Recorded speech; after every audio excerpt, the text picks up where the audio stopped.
Good morning. Kinuha ko doon yung e-bike ko kasi kagabi madilim, wala dyan sila si Darren.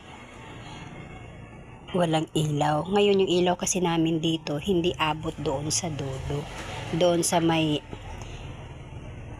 tricycle na sira na. Yun. Yung sira na tricycle. Kaya dito ko muna siya nilagay.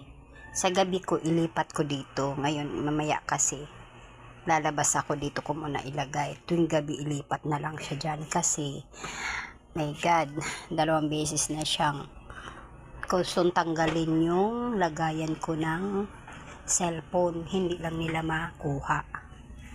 Ayun ang mahirap kahit saan talagang lugar. Meron talagang tips. Grabe.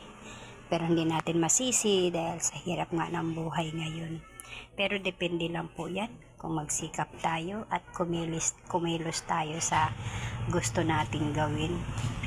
Kaya ganun lang talaga ang buhay. Kaya intindihin na lang natin, ang importante po walang nawawala sa e-bike ko na pinaghirapan tagal na nga yan. Tapos ganun pang gagawin. Diba? Ang baga, wala nang dapat anuhin dyan.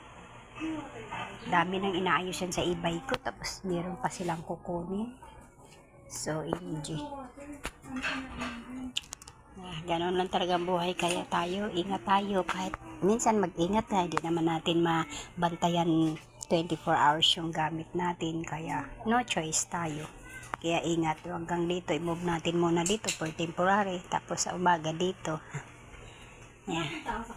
Okay guys, thank you for watching. Thank you for watching. Bye bye.